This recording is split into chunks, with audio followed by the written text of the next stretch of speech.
Hello, Capricorn. Welcome to Ula Tea Leaf Readings. My name is Lenor, and today I'm going to be reading your tea leaves.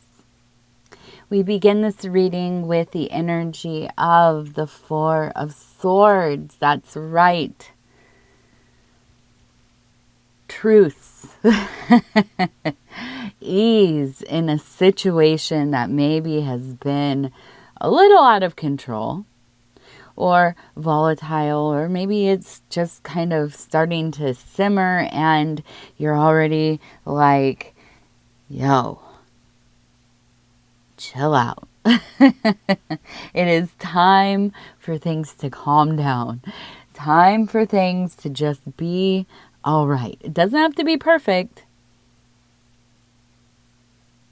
It doesn't have to be perfect. But okay. Okay, right? Okay is better than anything. Better than nothing. I would go with okay or being at ease over most other intense feelings, emotions. But that's just me. I love this card because it does. It's like, dude, it's the break I need. It's not going to last. You know that. I know that. We all know that. But it is, there are times, it seems more and more when we get to this time of the year, where we just need a little mental break. Okay. All right, so let's get started. I want to say thank you for clicking on the reading. If you want to like, subscribe, or leave a comment, it really helps the channel. Other than that, I'm just really happy to be here with you.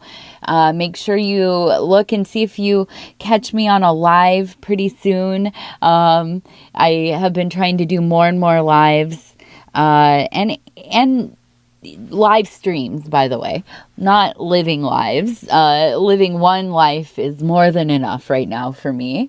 But yeah, I've been on the live stream, and you can check out some of the readings I do on there. It's fun. I do some general readings and things like that.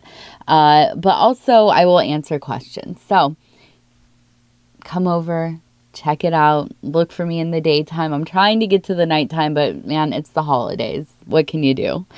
So anyways, let's start. We have two horses right there. You can see this is a very energetic bowl. I can already see we have one rearing up here. We have another rearing up here. Both legs kind of crossing over. Now up here we have, I don't know what the heck, it looks like a Mothman, it looks like a high priest, it looks like, yeah, it looks like Saturn. It looks like Saturn to me. When I saw this, I thought, what is going on? What is going on? This is so clear. And today, the beginning of Saturnalia, officially, okay? I opened Saturnalia privately here in my own little world a few days ago. I always begin the foreshadow, right? And today, as I do this recording, it is the beginning of Saturnalia. So we have this strong Saturn energy, the old father, the forgotten father, the father of night, of time, Chronos, okay? Holding, and this is interesting because it's the scythe, you can see, we also have, look at this, the number 7 and 2. 7 and 2. We also have, it looks like the number maybe 8. Possibly. We have a windmill up here, which is always a sign of wandering in my relationship to this symbol. Wandering, like Don Quixote, right? Out there just kind of in a other state. Now, it doesn't have to be intoxicated. It doesn't have to be, a mental health crisis or anything like this. It might be that you are traveling between worlds. You're dwelling in the borderlands. You are spiritually connected. But you are also wandering. You are seeking because you don't feel really tethered to anything. Now, with this Saturn energy, there is a real distinct feeling of time running out. Now, I'm not saying this is about life. I would not say that. I've never, ever, ever forecast anything about somebody's health or their lifespan. That's not what I mean. We're talking about symbolically here. Now, I feel that there's a looming end, a looming feeling of conflict, chaos, times when you just can't seem to have any kind of interaction with somebody that doesn't feel like a conflict to some degree, or at least like it disturbs your peace, right? Or your focus, or it just feels like another thing to do. Here's another thing to do. It feels like dragging on. And these volatile moments, these angry text messages and, refusing to go to a family dinner or, whatever.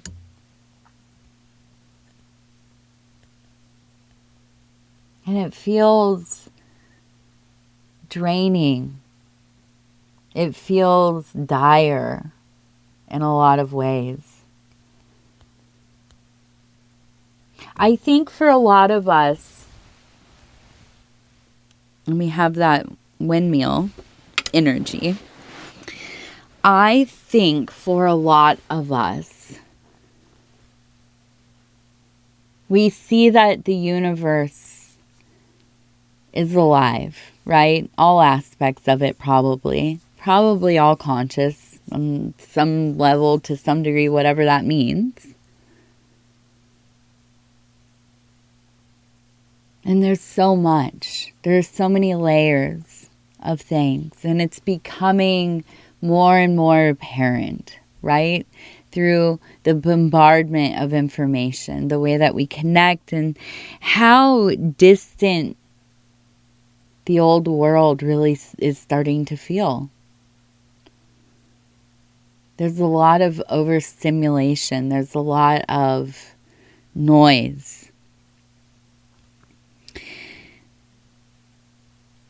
I think some of us are looking for refuge in our faith, in our spiritual work, and finding others that are hopefully to some degree open-minded, like-minded. But for the most part, we are living lives that are very inward, very interior. Which, I don't know, I like it. I personally dig it. But I think for a lot of people, especially those of us who are going through like that big initial awakening, there's just a lot. It's a fear, anger, resentment. Like everything is slipping through our fingers, right?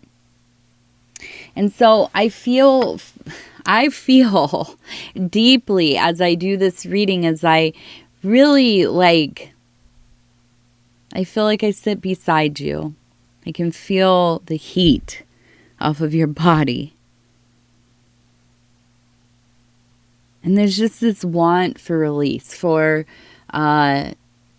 ease in all of this, a moment of slowing down, feeling like you're alive, you're in this world, as an organic being. I'm not going to say that we live unnatural lives. I don't believe that anything is really unnatural. It is all derived from the same place after all. But I know that we are living lives that our brains have not evolved for quite yet. I know that we are going through this speeding up. And even if you don't partake in it, it is influencing the collective.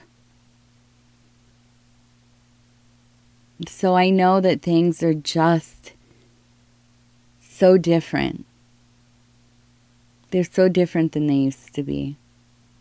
And I feel like in this, and I'm like, I'm about to lose my kickstand here. I feel like in this cup, there is that bleak that I think we all kind of understand. A hopelessness that is sneaking in. And maybe for some of us, it's been intense already for a long time. And maybe for others of us, it's the first time it's ever felt like this. But I see, and we turn. We have, again, the sign of Saturn. But we also have the hearth. We have the fireplace at the core of the home. This is where life is. And this is where life is forged. I see over here we have two people. Now, at first I thought, oh, are they fighting? No, they're not fighting. It's two people together in union. This one in the back is holding a fish, which symbolically is resources, is money. And the one in the front is holding a sliver of the moon.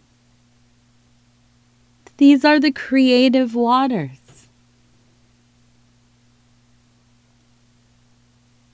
To me, it speaks volumes. It talks about unifying those parts of self so that you will do what you must. And that is to create resources. You are your best tool. Now, I didn't mean to call you a tool. That used to mean something derogatory. But what I mean is, you have all that you need to create what you need in your life. Now, I have the distinct feeling, I'm going to look at this here, pull it out.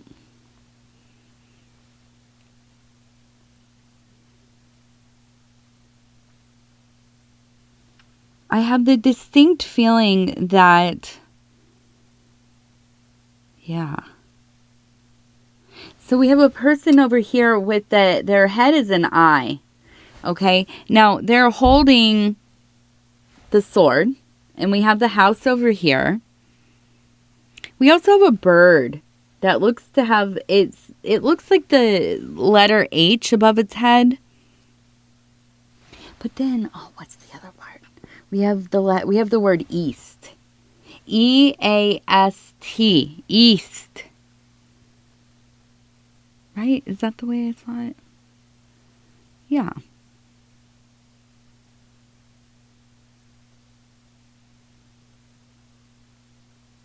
So I have the distinct feeling here, okay, that there has been, of course, at times concerns about money on top of everything else. And from this way, it looks like we have Mercury, and we have his messenger. So I feel that there seems to be, okay, here we go. There seems to be something that you've been watching, right? Maybe you are really good at predictions. You're like in trends and like, the market or, whatever industry you're in.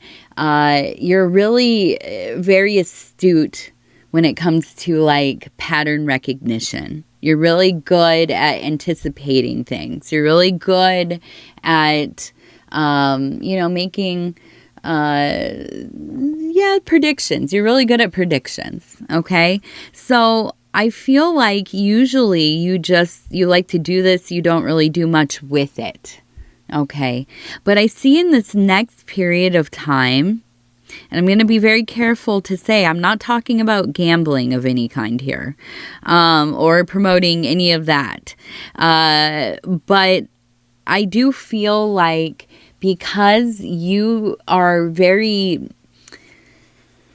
observant, because you see something within maybe your job, or maybe it's an opportunity to like invest in something, or, buy something and flip it, or, whatever it is, get your hustle on, right?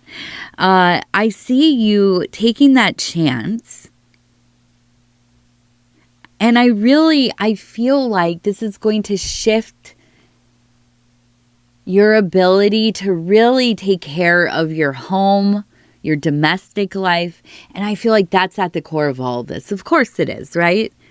Making sure that we can pay for our bills, our food, take care of our kids, take care of ourselves, our parents, our family members, whoever. That's at the core of all of this.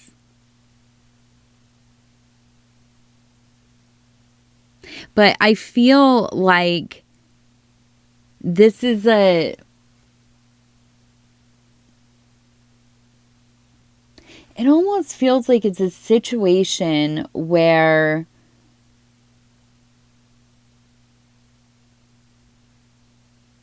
I almost wonder if like it's something you've done before and it didn't do as well, but now you're like, Hail Mary, we're going to see how this works. And it feels like it really does come together for you. Now we have the bird, and it feels almost like it's annoying. There's somebody in your ear. They feel younger. And I wonder if it's, as you're doing this new project or this thing that you're getting back into, you have a younger person, maybe your child, maybe it's like a nephew, a niece, somebody who understands, what's cool more than us oldies do, right? And I think it feels kind of annoying at first. I'm getting this like imagery of almost like a Disney cartoon type of thing where it's like, but like annoying, just going on and talking and talking and talking. And it feels like, oh my gosh, just, okay, chill out, dude. But here's the thing is that they know better than any of us, right? They know how to do stuff so much more efficiently than we ever did. And they're so intuitive about it. It is wild to see how smart young people are these days. Now, of course, there is variance. And I'm sure, I cannot stand it. And I'm just going to say, I can't stand how often I hear people, around my age, an older millennial, young generation X, almost. I was like right on the cusp. But how many of us just are so down about how kids are these days, right? Like we're doing what our parents have done, our grandparents have done. I don't like it. I don't like it. These kids are wildly more intelligent and capable than we are. They are infinitely more creative. There's so much, I feel like anyways, they're much more understanding of one another. Now, of course, I think that there are, of course, like problems. There's always going to be problems. But I don't know. Our younger generation, we are very blessed. We are lucky. We are lucky for these kids. And that's my little rant of the day. That's my ramble rant of the day. But anyways, yes, so I feel like you have to kind of interact with somebody who's younger, which, listen, I say all this about the kids, and I am around kids all day. Well, not all day, but it feels like it. Often, right? I have a 5-year-old and she's in a lot of activities, and, so I'm around kids constantly, and they annoy me. Yeah, they super annoy me when it's dry. No, I love a lot of them, but yeah, some of them are annoying. And I can understand trying to work with somebody who's giving you this like input that's like, it feels super in a different language. Even, like I do YouTube stuff, but even like my niece, when she's like trying to tell me about other platforms, I won't say the names of them, but, I don't know, dude. I don't know. I'm online a lot and I still don't know. I'm out of the loop. I don't know what's cool, what's going on anywhere but where I'm at, right? And so, but the input is good, right? It's usually pretty solid. So I feel like, I feel like this is an opportunity for you to be more bonded with this person. That's a big thing. But also to kind of open up your field of potential. Okay? And it does. It feels like where everything is raw and sensitive and your nervous system's all shot and everything feels like more doom, all day long. I know, lay sigh, right?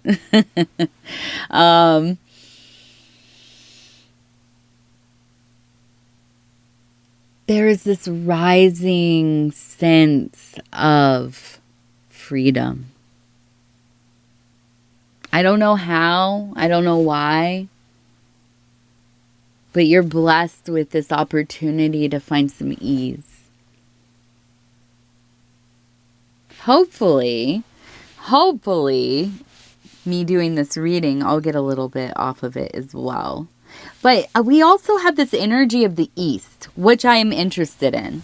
I want to look here really quick. Okay, so I feel like you have a Virgo, Capricorn. You have a Virgo person, another earthy person. I almost feel like it's kind of a guardian angel for you. And we have the number 77 again. And 951. Also, the word mood. And it looks like there's like I'm trying to move this up here. It looks like it says mood right here. Right in there. And then we have a person who's poking, and it's an arrow. A mood of love. Ooh, love. Are you dating an angelic Virgo? Are you courting a Virgo? I'm a Virgo. Also Capricorn ascendant. Yeah, I would have read this, but it's not Aries. I know this is not an Aries energy. There's a kind of really intense love match with a Virgo person at some point in your life. Ooh, if you want to share, tell us all about it. I don't know. Have I ever? Oh yeah, I have dated a Capricorn. Yeah. Yeah. I don't know. Tell me about your dynamic. If you've ever been, dated with a Virgo, or maybe you're a Virgo watching for your Capricorn. I would love to know what that is. What is that dynamic? I dated a Capricorn once. I've never dated a Virgo, by the way. But I have, yes, which I won't go super into, but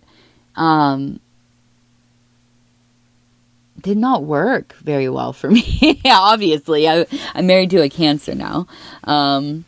Yeah, the double earth, just too, I don't know, boring together. I think just like really into, we were really into books. That was the thing. That was our connection. It was a brief dating. Anyways, I wonder though. It feels like a Virgo. Now it doesn't have to be romantic either, but it does feel like it tickles that romantic. Now, the other thing is, it doesn't necessarily have, it doesn't have to be that the person is a Virgo, but maybe that they dwell within that very earth energy. And to me, Virgo is like the earth mama, right? The queen of discs. I just hit the microphone, my goodness. This is a good sign that it's time for me to wrap it up. Let's do our lucky numbers. I'm poking everything. I got to go do a live here in a minute. Okay, here we go. Number 38. 38 as the first one. Number 72. And, 84. 84. Nice. All right. Well, Capricorn, I love you. Take care of yourself. We'll talk soon. Happy solstice. Happy solstice. Happy new moon. I love you. Bye.